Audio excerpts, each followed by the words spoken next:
الرحمن الرحیم۔ ناظرین، ایک دفعہ پھر آپ لوگوں کی خدمت میں حاضر ہوں۔ آج میں ایک کتاب جس کا نام ہے مطالعہ پاکستان، مطالعہ پاکستان، ایک کتاب جو کہ آج کل یونیورسٹی لیولز اور تمام تر جو ڈگری لیول کے جتنے بھی سبجیکٹ ہیں ان میں جو اسٹڈی پاکستان کے حوالے سے جتنے بھی سبجیکٹ آ رہے ہیں، مطالعہ پاکستان کے جتنے بھی جو ہے وہ سبجیکٹ آ رہے ہیں، ان کے اندر اتنی بڑی ناانصافی میں نے دیکھی تو میں نے سوچا کہ آپ لوگوں کی بھی گوش گزار کر دوں کہ جتنے بھی یونیورسٹی لیول پر اور کالجز لیول پر ہمیں مطالعہ پاکستان پڑھایا جا رہا ہے، حقیقت میں اس مطالعہ پاکستان کا پاکستان کی ہسٹری سے دور دور تک واسطہ ہی نہیں ہے۔ اگر آپ حقائق کی دنیا میں دیکھو گے تو آپ کو معلوم ہوگا کہ یہ جو مطالعہ پاکستان آج کل ہم پڑھ رہے ہیں، جس میں ہیرو ہوئے ہمارے پاکستان بنانے میں جن ہیروز کا نام لیا جا رہا ہے، وہ لوگ وہ تھے جنہوں نے کہا تھا کہ ہم پاکستان کی پے بھی نہیں بدلنے دیں گے، جنہوں نے پاکستان کے لیے کنجری کی لفظ استعمال کیے تھے۔ تو ناظرین، جن لوگوں نے پاکستان کے لیے کنجری کی لفظ استعمال کیے اور کہا کہ پاکستان کی ہم پے بھی نہیں بننے دیں گے، ان لوگوں نے اس کتاب کے اندر اب دیکھیں کیا ظلم کیا گیا کہ اس کتاب کے اندر ایک پورا جو ہے انہوں نے ایک باب قائم کیا کہ دارالعلوم دیوبند، آپ دیکھ سکتے ہیں اسکرین پر۔ اس باب کے اندر لکھا کہ پاکستان بنانے میں دارالعلوم دیوبند کا اہم کردار ہے کہ پاکستان بنایا کس نے؟ دارالعلوم دیوبند انہوں نے بنایا، اور حسین احمد مدنی کی جو ہے اس میں خدمات لکھی ہیں۔ حالانکہ حسین احمد مدنی کے متعلق میں آپ کو دکھاؤں گا مکالمات و صدرین،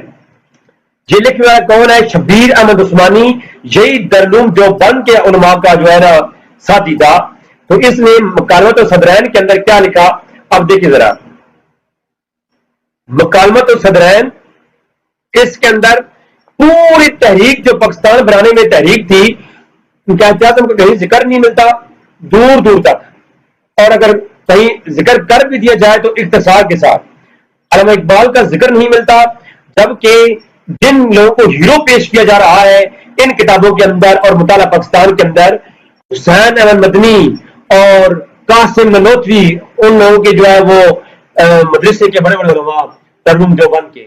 حالانکہ یہ شبیر احمد عثمانی خود مکالمات و صدرین میں لکھتا ہے کہ جب میں نے حمایت کی پاکستان بنانے کی، میں نے حمایت کی تو دارالعلوم دیوبند والوں نے مجھے گندے انڈے اور ٹماٹر مارے۔ ظلم کی انتہا دیکھیں۔ اور پھر یہ قائد اعظم کو میں یہ بھی واضح کہہ دوں، یہاں پر مکالمات و صدرین کے اندر یہ بات موجود ہے جو کہ ان کے علماء کا شبیر احمد عثمانی کا لکھا ہوا ہے، تو اس میں یہ بات موجود ہے کہ قائد اعظم کو کافر اعظم کہا تھا کس نے؟ حسین احمد مدنی نے۔ یہ مکالمات و صدرین کے اندر یہ بات موجود ہے کہ قائد اعظم کو کافر اعظم کس نے کہا تھا؟ حسین احمد مدنی نے کہا تھا، جن کو کہا گیا جی یہ ہیرو ہے جنہوں نے پاکستان بنایا ہے، یہ پاکستان، انہوں نے کہا تھا ہم پاکستان کی پے بھی نہیں بننے دیں گے، بلکہ اشرف علی تھانوی کو تو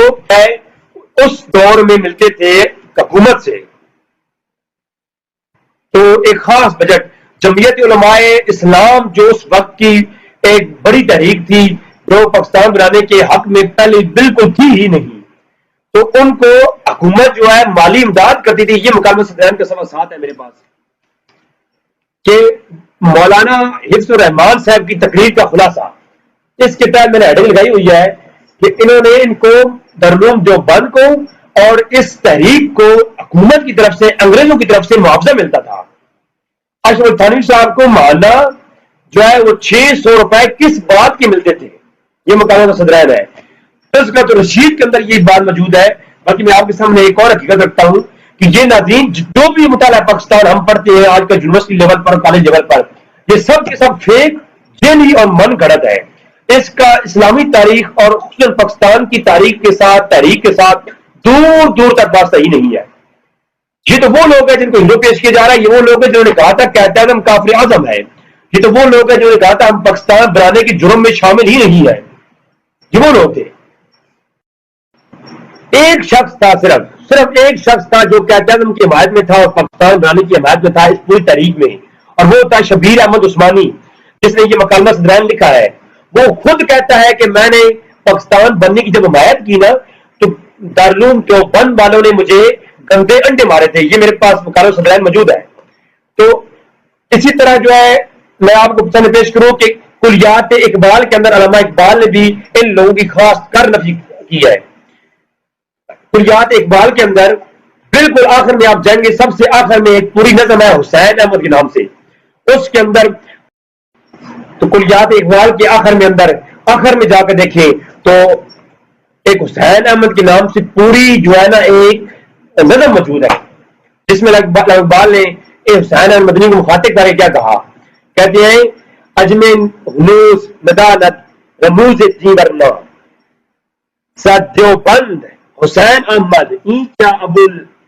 اجبی است سرود بر سرے منبر کی ملت از وطن است, ملت از وطن است تے بے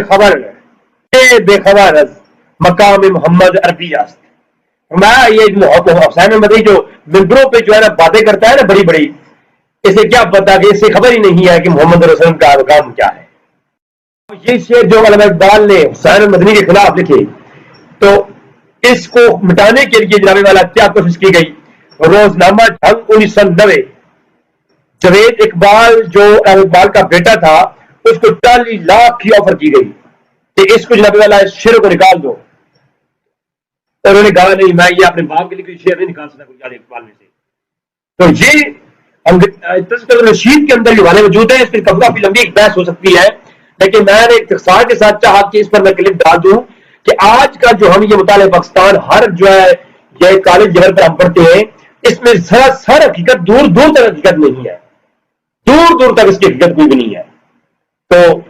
دعا ہے کہ رب تعالیٰ ایسے شر پسندوں سے محفوظ کرے رکھے, اور جو یہ لوگ لبادہ اڑے ہوئے پاکستان کے دشمن ہیں اللہ ان سے محفوظ رکھے.